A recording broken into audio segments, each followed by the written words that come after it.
Hello బాబాయ్ అందరూ ఉన్నారు. మేమైతే అరకు చూడడానికి వచ్చామండి. మనమైతే అరకులో చేపరాయి దగ్గర ఉన్నాం. చూస్తున్నారు లొకేషన్ అయితే ఎంత నీట్గా ఉందంటే పెచ్చగా నచ్చేసింది బ్రో. లోనకి వెళ్తూ ఉంటే మాత్రం చూడండి జనాలు ఎంత ఎక్కువ మంది ఉన్నాయి. ఎండాకాలంలో అరకు వెళ్ళామంటే మంచి చల్లగా స్నానం చేయొచ్చు బాబాయ్. ఇక్కడ ఏంటి బాబాయ్ గుడిసెలో డ్యాన్స్లు వేస్తున్నారని బేబీగా వెళ్ళాం భయ్య, నేను మా ఫ్రెండ్స్ అందరూ. ఇంకేంటి భయ్య చూడండి గుడిసెలో డ్యాన్స్లు అయితే చితగూడేస్తున్నారు భయ్య. చూడండి ఒకటే మ్యూజిక్, ఒకటే సౌండ్, ఒకటే క్లాప్స్. ఈ లోపు అయితే మా ఫ్రెండ్స్ కూడా మేము కూడా డ్యాన్స్ వేద్దాం 2-3 స్టెప్లని. చూడండి ఎలా చూస్తున్నారు, ఖాళీ లేదు భయ్య.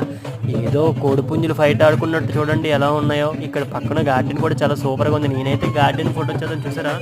ఇది అరకులో వాళ్ళ ట్రెడిషన్ అంట భయ్య, డ్యాన్స్ ఐడియా అంట. దీని అంతా దింసా డ్యాన్స్ అంటారంట. మీరు కూడా ట్రై చేస్తారా? ట్రై చేస్తామంటే ఇంక వెళ్ళాల్సింది అరకుయే మీరు. అరకులోని చూడండి ఎంత నీట్గా ఉందో చూస్తున్నారా. డ్యాన్స్ అయితే అలసిపోకుండా వేస్తున్నారు. మనం అయితే 2 స్టెప్పులు వేసామంటే ఇంకా 3వ స్టెప్కే మనం అవుట్ అయిపోతాం. మాత్రం వీళ్ళంత ఆనందంగా డ్యాన్స్ వేస్తున్నారు. ఈ లోపు అయితే మా ఊడిని అయితే పక్క నుంచి అడుగుతున్నాను, నువ్వు వీళ్ళు డ్యాన్స్ వేయాలంటే నేను గట్టా వేయలేనురా బాబు, మనం అంతా అలా కాదు అంటున్నారు. సర్లే అని చెప్పి డ్యాన్స్తో ఎండ్ చేద్దాం లోపుకి మా ఊడు అయితే మంచిగా వెళ్ళి డ్యాన్స్ వేసాడు లైట్గా. చూస్తున్నారు అందరూ మన వీడియో చూస్తున్నారు. లైక్ అండ్ సబ్స్క్రైబ్ చేయండి బ్రో కొద్దిగా.